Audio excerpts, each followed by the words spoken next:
सदियों पहले देवताओं और असुरों के बीच शक्ति और अमरता को लेकर एक महान संघर्ष चल रहा था। देवता कमजोर पड़ चुके थे और असुर दिन प्रतिदिन अधिक शक्तिशाली होते जा रहे थे। ऐसे समय में देवताओं को एक ही उपाय सूझा, समुद्र मंथन। कहा जाता है कि क्षीर सागर के गर्भ में अनेक दिव्य रत्न और अमृत छिपे हुए थे। यदि वह अमृत प्राप्त हो जाए तो देवता अमर हो सकते थे और असुरों पर विजय पा सकते थे। लेकिन समस्या यह थी कि समुद्र मंथन करना आसान नहीं था। इसके लिए देवताओं को असुरों की मदद लेनी पड़ी। देवताओं के राजा इंद्र और अन्य देवता भगवान विष्णु के पास पहुंचे। उनके चेहरों पर चिंता साफ दिखाई दे रही थी। इंद्र ने विनम्र होकर कहा, प्रभु, असुरों की शक्ति बहुत बढ़ गई है। यदि हमें अमृत नहीं मिला तो देवताओं का अस्तित्व खतरे में पड़ जाएगा। भगवान विष्णु मुस्कुराए। उनकी मुस्कान में रहस्य छिपा था। उन्होंने कहा, समुद्र मंथन करो, उसमें से अमृत निकलेगा। लेकिन याद रखो, बुद्धि और धैर्य से काम लेना होगा। भगवान विष्णु की बात सुनकर देवताओं के मन में आशा की किरण जाग उठी। फिर देवताओं ने असुरों के राजा बलि से बातचीत की। उन्होंने प्रस्ताव रखा कि अगर दोनों मिलकर समुद्र मंथन करेंगे तो जो भी रत्न निकलेंगे उन्हें आपस में बांट लिया जाएगा। असुर भी अमरता चाहते थे, इसलिए वे तुरंत इस योजना के लिए तैयार हो गए। समुद्र मंथन की तैयारी शुरू हुई। मंदराचल पर्वत को मथानी बनाया गया और वासुकी नाग को रस्सी की तरह इस्तेमाल किया गया। देवता एक तरफ खड़े हुए और असुर दूसरी तरफ। जब समुद्र मंथन शुरू हुआ तो पूरा ब्रह्मांड मानो हिलने लगा।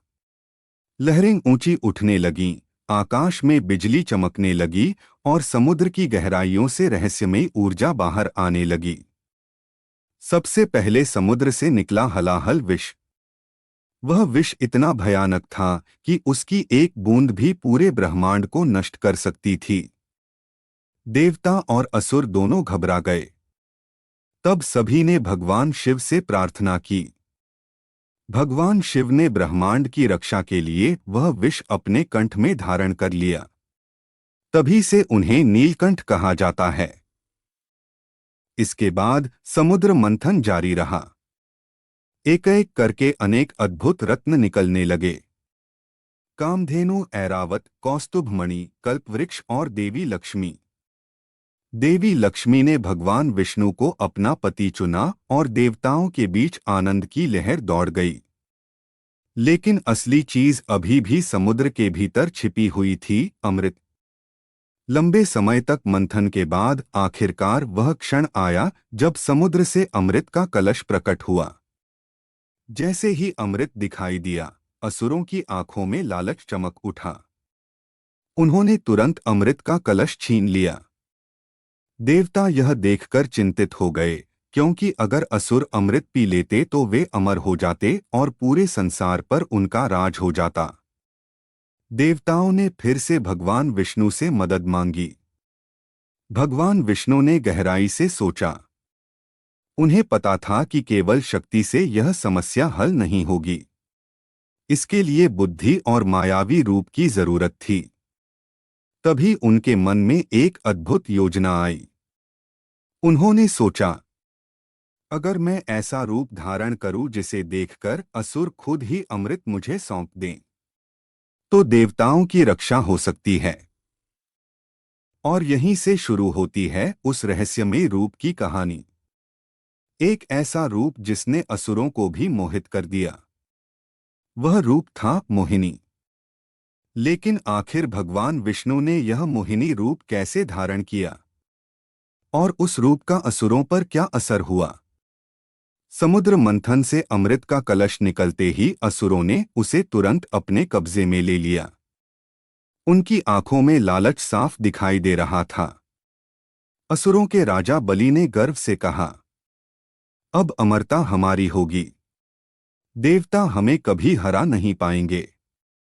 देवता यह देखकर बेहद चिंतित हो गए। यदि असुर अमृत पी लेते तो उनका बल कई गुना बढ़ जाता और तीनों लोकों पर उनका राज हो जाता। देवताओं ने फिर से भगवान विष्णु को याद किया। भगवान विष्णु जानते थे कि यह समय युद्ध का नहीं बल्कि बुद्धि से काम लेने का है। तभी उन्होंने एक अद्भुत और रहस्यमयी रूप धारण करने का निर्णय लिया। कुछ ही क्षणों में भगवान विष्णु ने एक ऐसी सुंदर स्त्री का रूप धारण किया जिसकी सुंदरता देखकर कोई भी मोहित हो सकता था। वह रूप था मोहिनी। मोहिनी इतनी सुंदर थी कि उसकी चमक से चारों ओर दिव्य प्रकाश फैल गया।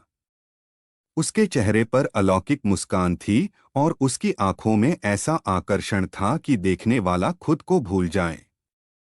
जब मोहिनी असुरों के सामने प्रकट हुई तो वे सभी उसे देखकर मंत्रमुग्ध रह गए। एक असुर ने आश्चर्य से कहा, इतनी सुंदर स्त्री हमने कभी नहीं देखी। दूसरा असुर बोला, यह तो स्वर्ग की अप्सराओं से भी अधिक सुंदर है। मोहिनी धीरे धीरे मुस्कुराते हुए असुरों के पास पहुंची। उसकी चाल में ऐसी मधुरता थी कि सभी असुर उसे बस देखते ही रह गए। मोहिनी ने मधुर स्वर में कहा, हे वीर असुरों, आप सब किस बात को लेकर झगड़ रहे हैं? असुरों ने अमृत का कलश दिखाते हुए कहा, यह अमृत है। हम सभी इसे पीना चाहते हैं लेकिन समझ नहीं पा रहे कि इसे कैसे बांटा जाए। मोहिनी ने हल्की मुस्कान के साथ कहा, यदि आप चाहें तो मैं इस अमृत को बराबर बराबर बांट सकती हूं। असुर उसकी बात सुनकर तुरंत राजी हो गए।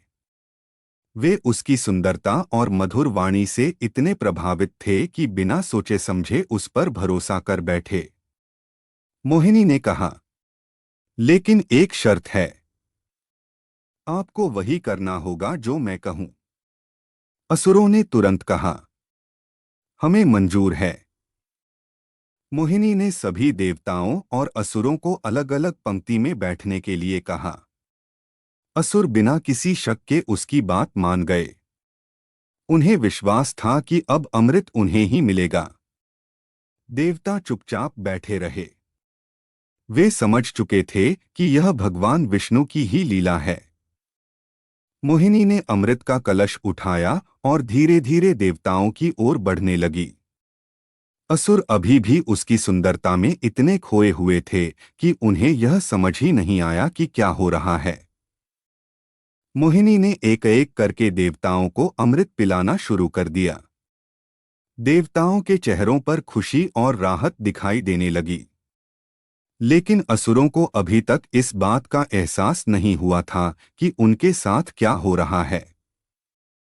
लेकिन तभी एक असुर ऐसा था जिसने इस रहस्य को समझ लिया। उसका नाम था राहु। राहु बहुत चालाक था। उसने तुरंत समझ लिया कि यह कोई साधारण स्त्री नहीं बल्कि भगवान विष्णु की लीला है।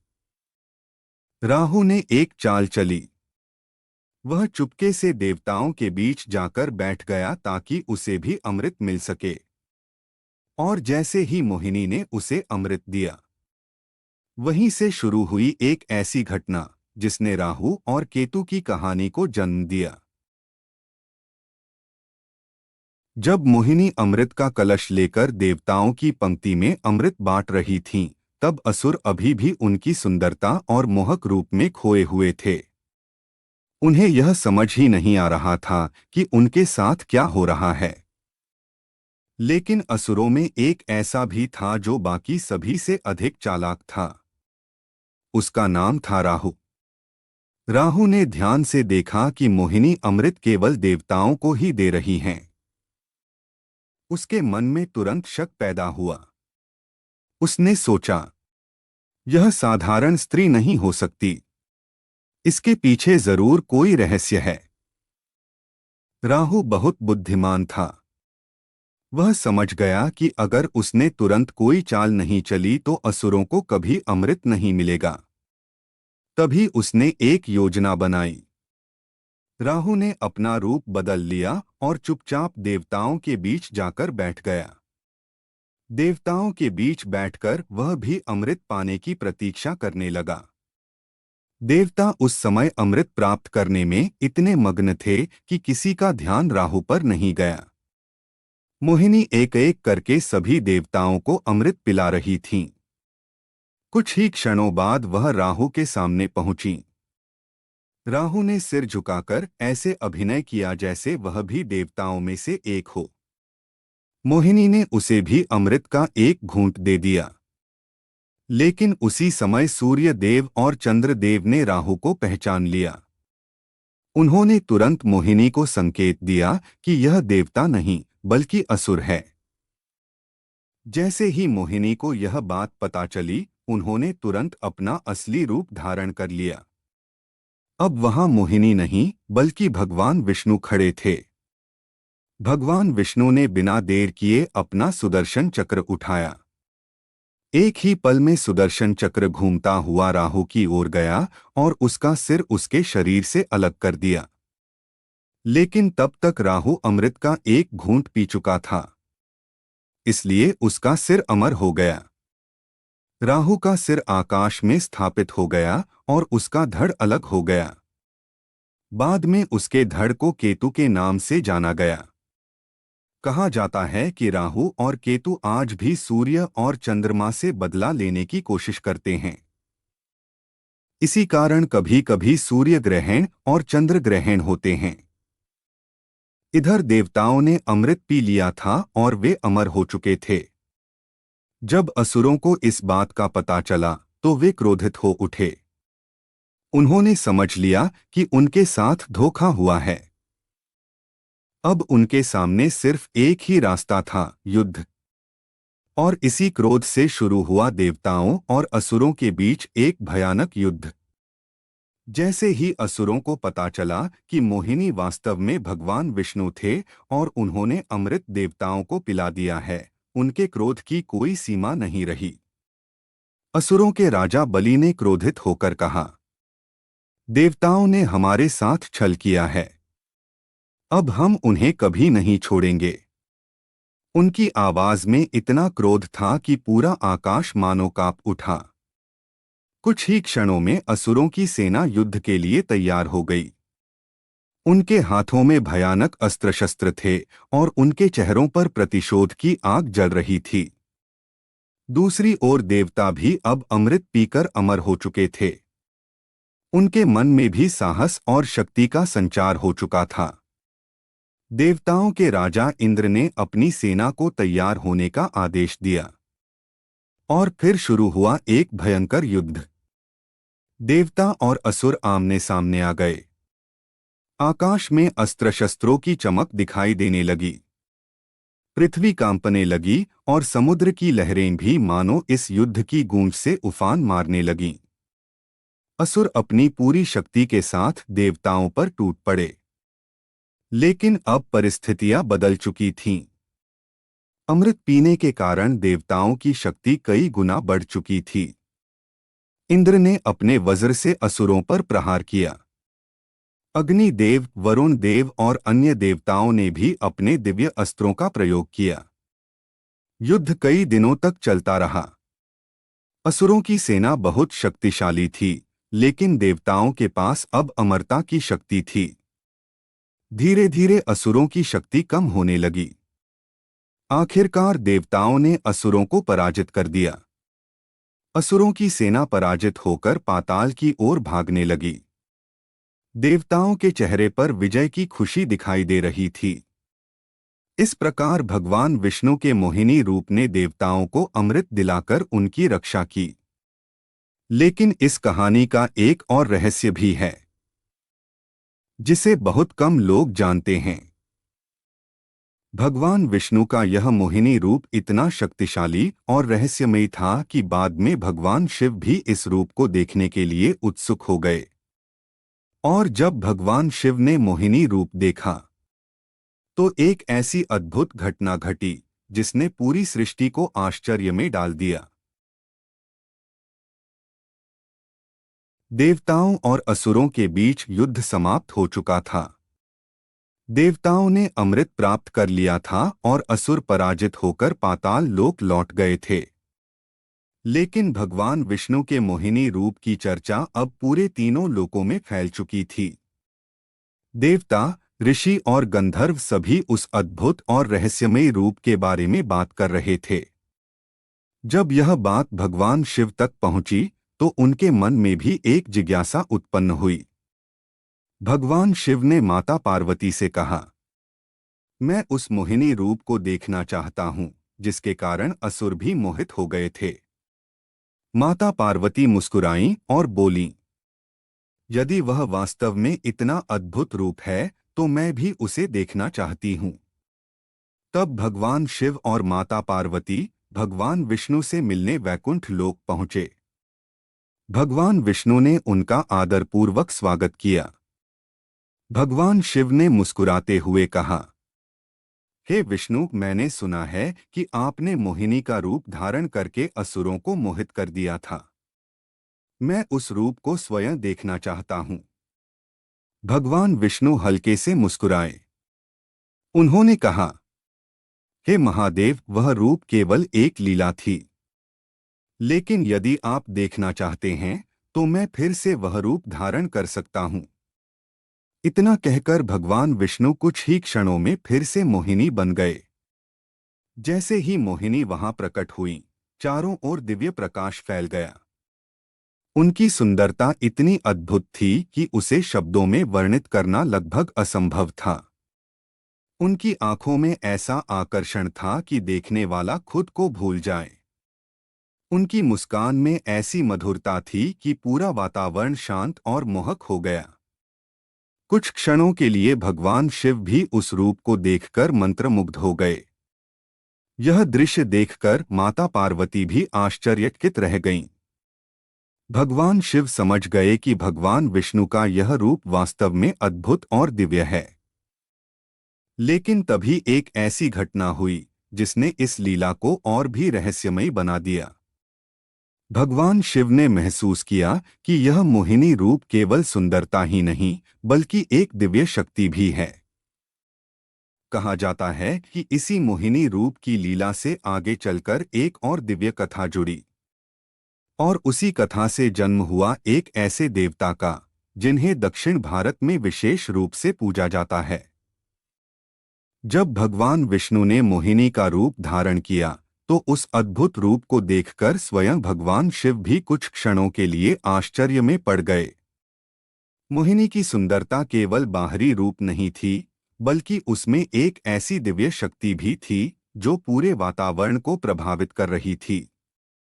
माता पार्वती यह दृश्य देख रही थीं और समझ रही थीं कि यह सब भगवान विष्णु की लीला है। भगवान शिव ने कुछ क्षण बाद मुस्कुराते हुए कहा, हे विष्णु, आपका यह रूप वास्तव में अद्भुत है। अब मैं समझ गया हूं कि असुर इस रूप को देखकर क्यों मोहित हो गए थे। भगवान विष्णु भी मुस्कुराए और फिर उन्होंने अपना असली रूप धारण कर लिया। लेकिन इस लीला का प्रभाव यहीं समाप्त नहीं हुआ। पुराणों में बताया गया है कि इसी दिव्य लीला से एक और अद्भुत कथा जुड़ी हुई है।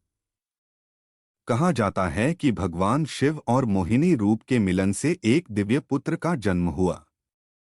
उस दिव्य पुत्र को अयप्पा के नाम से जाना जाता है। अयप्पा को दक्षिण भारत में विशेष रूप से पूजा जाता है। केरल में स्थित प्रसिद्ध सबरीमाला मंदिर उन्हीं को समर्पित है। भक्त मानते हैं कि भगवान अयप्पा में भगवान शिव और भगवान विष्णु दोनों की दिव्य शक्तियां समाहित हैं। इसी कारण उन्हें हरिहर पुत्र भी कहा जाता है, जिसका अर्थ है हरि विष्णु और हर शिव का पुत्र। इस प्रकार भगवान विष्णु का मोहिनी रूप केवल एक लीला नहीं था। यह एक ऐसी दिव्य घटना थी जिसने कई महत्वपूर्ण कथाओं को जन्म दिया। इस कथा से हमें यह भी सीख मिलती है कि कभी-कभी शक्ति से अधिक बुद्धि और चतुराई महत्वपूर्ण होती है। भगवान विष्णु ने मोहिनी रूप धारण करके यह दिखाया कि सही समय पर सही उपाय ही सबसे बड़ी विजय दिला सकता है। और यही कारण है कि आज भी यह कथा हिंदू धर्म की सबसे रहस्यमयी और अद्भुत कथाओं में से एक मानी जाती है।